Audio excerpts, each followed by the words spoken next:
Sérénité, certainement, parce que je pense que la victoire nous a fait à tous du bien, pour le moral, aussi par le jeu qu'on a pu exprimer, parce que je pense qu'on a fait une, un très beau match contre un adversaire très difficile. Et je crois quand même que la fin, la victoire était méritée, parce que je pense qu'à la fin, si on enchaînait mieux les contre-attaques, on aurait même pu marquer un ou l'autre but de plus, même si eux aussi, ils ont eu quand même une ou l'autre occasion. Mais je pense qu'on était, nous, tout plus près de marquer le troisième que le deuxième. C'est vrai qu'à 2 à 1, on risque toujours, avec un pépin, d'encaisser un but, mais ce n'était pas le cas. Et parce que bon, Nîmes a quand même pressé sur l'accélérateur, et puis voilà, jusqu'au bout, ils y croyaient pouvoir revenir encore au score, parce qu'il manque encore 3 minutes en temps supplémentaire avant que le match soit fini. Donc, non, c'est une victoire qui a vraiment fait du bien à tout le monde et qui nous donne quand même des convictions importantes pour les matchs qui suivent. Hein, déjà, celui-là à samedi contre le TFC, on sait que bien que c'est une très belle équipe. Une très belle équipe, c'est équipe phare du championnat de Ligue 2.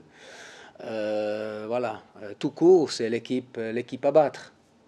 On sait bien qu'est-ce qui nous attend chez eux demain après-midi. Mais vu leur dernier match, j'ai pu constater quand même que sur certains matchs, des décisions prises par l'arbitre où c'était 50-50, c'était toujours l'avantage du TFC.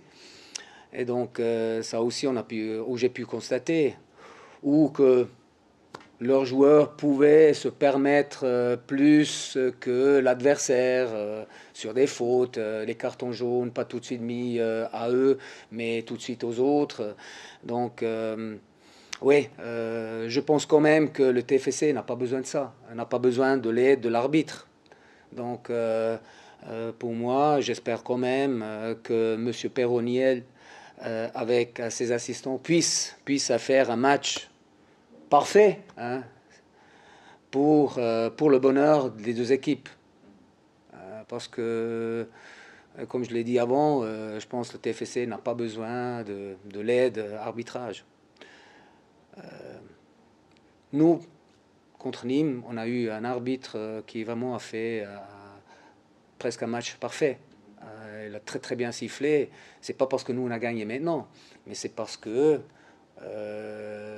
l'arbitre était jamais mis en cause. Il a sifflé ce qu'il devait siffler, il a donné des cartons quand il devait être des cartons, hein, il nous a mis aussi de cartons, mais justement. Donc il les a mis aussi au Nîmois, justement aussi. Mais je pense que il a très bien maîtrisé le match. Il n'était pas au centre du match. Donc c'est ça que ça veut dire qu'un arbitre, il a fait vraiment un très bon rôle, siffler un match où il n'y a pas de discussion dans le sens comme ça, quoi. Pour éviter les erreurs d'arbitrage, c'est aussi important de ne pas trop subir. Est-ce que cet état d'esprit-là que vous avez eu contre Nîmes, vous devez aussi l'avoir sur un match chez le leader de Ligue 2? Ouais, on sait bien qu'on va subir quand même des vagues du TFC. Donc, ils ont des qualités importantes. Ils ont deux latéraux très offensifs. Ils ont un milieu de terrain d'expérience avec Spearing, avec Van de Bomen, avec des Yekere qui ont quand même des qualités importantes. Ils ont devant des joueurs en attaque qui, par tous les moments, ils peuvent être dangereux. Les buts qu'ils ont marqués, plus que la moitié, étaient marqués par des coups de pied arrêtés. Ça veut dire des corners ou des coups de pied arrêtés. Donc, on sait bien que euh, le danger vient un petit peu partout. Donc nous, on doit vraiment faire un match plein, très concentré, oui, subir, mais pas subir en outrance. Ça veut dire que chaque fois qu'on regagne le ballon, il faut aussi savoir utiliser le ballon dans le meilleur cas possible. Donc il faut aussi les mettre en difficulté par notre jeu. Et donc pas perdre tout de suite le ballon. Il faut aussi les faire travailler défensivement. Est-ce que vous avez bien su faire, tu parlais de patience, Manu Pérez a parlé d'aspect un peu méthodologique, vous avez bien su conserver le ballon justement contre Nîmes sans vous presser trop sur les actions offensives. C'est quelque chose que tu as envie de voir retrouver ce samedi? Oui, c'est ça qu'on veut voir. Je pense que c'est important, pas seulement savoir défendre, mais savoir utiliser le ballon le mieux possible. Ça veut dire que quand on récupère la balle, il faut être vite dans la transition si possible, mais si ça c'est pas le cas, c'est pas possible de pouvoir jouer vite vers l'avant. Il faut savoir conserver la balle et puis faire tourner le ballon, faire courir aussi l'adversaire et puis les faire travailler vers l'arrière, quoi. Parce que si on perd tout de suite le ballon, eux, ils resteront toujours dans la phase offensive qui permettrait de mettre toujours plus de pression sur notre défense. Et puis, on ne sortirait jamais le ballon. Donc, il faut vraiment savoir dicter aussi les temps. Hein, il ne faut pas être toujours à 100 à l'heure. Il faut aussi pouvoir calmer le jeu, se prendre du temps aussi dans les moments clés dans le match. Mais on sait bien et pertinemment que le TFC va essayer de mettre la pression tout de suite dès le début du match et puis essayer de marquer le plus rapidement possible. Donc ça, c'est effectivement à éviter. Qu'on ne prenne pas un but comme contre Nîmes après une minute ou après on doit voilà, courir derrière un score.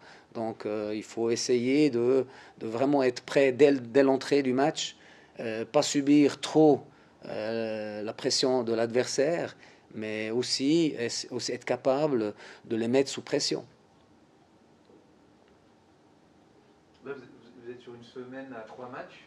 Est-ce que vous, en tant que coach, vous êtes obligé de vous projeter un peu déjà sur le match de Nancy, celui de Rodez avant Toulouse, quoi? Est-ce que vous regardez déjà en termes de gestion d'effectifs, tout simplement? Oui, disons que c'est vrai que cette semaine, avec les 3 matchs, devient délicat. Hein. Nous, on est à la recherche de points. Hein.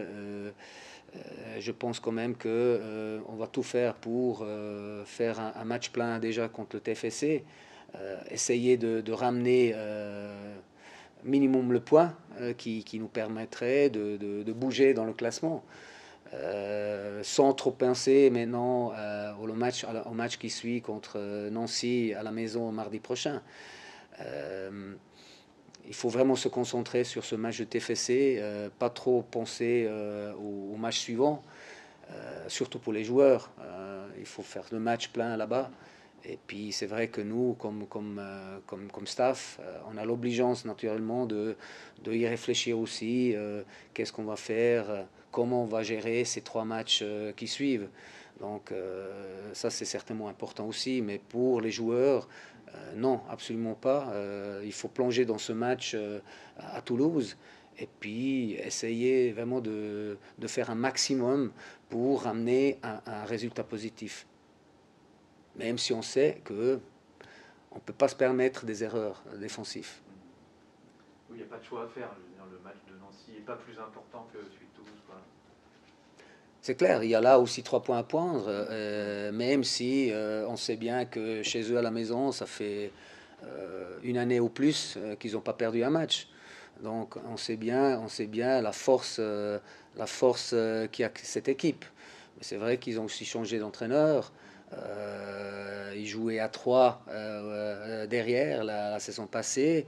Ils ont débuté la saison aussi à 3 derrière. Aujourd'hui, ils jouent à 4.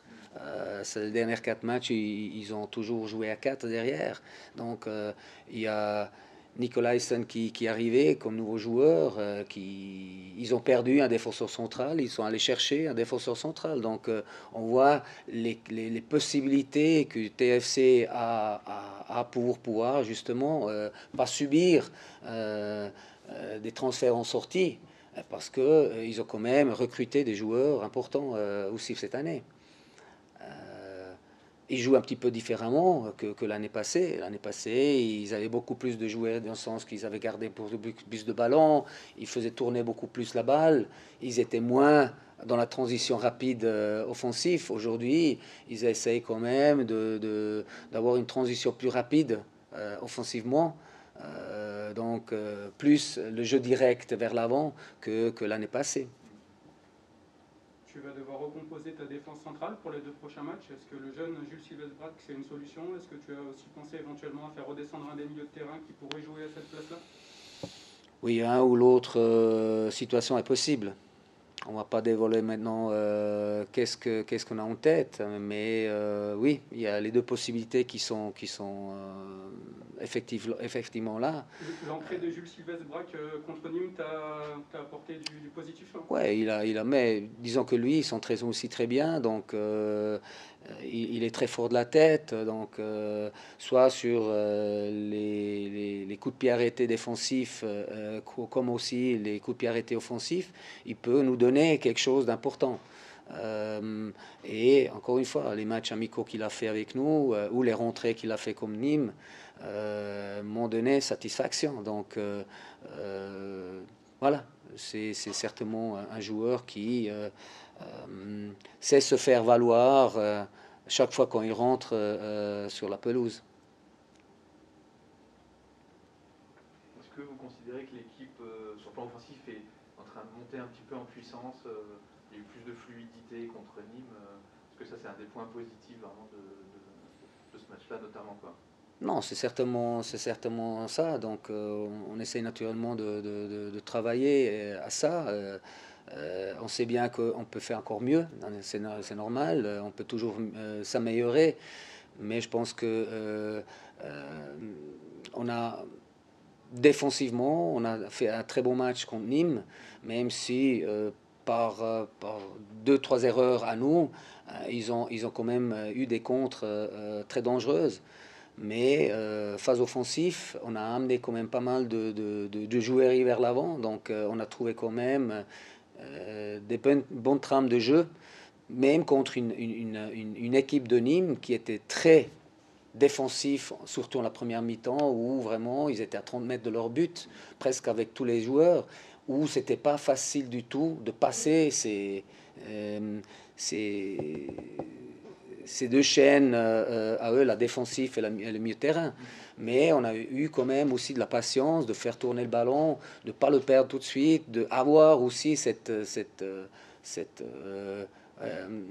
attente de trouver la passe juste pour la mettre en profondeur. Donc la patience, il la fallait et on l'a eu aussi. Donc même en première mi-temps, on devait déjà avoir ouvert le score parce qu'on a quand même des balles qui partent depuis la gauche ou de la droite devant les 16 où Loïc à 2 fois avec sa tête il est allé tout près du but. Donc non, moi déjà la première mi-temps c'était une très bonne mi-temps. Après la deuxième mi-temps c'est vrai, après, on a mis tellement de pression que le but il était en l'air. Et puis c'est vrai avec une belle trame de jeu.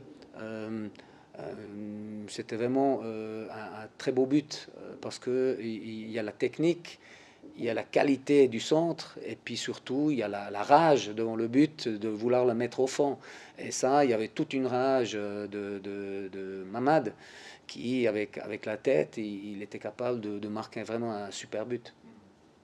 Il y avait la présence dans le 16 naturellement.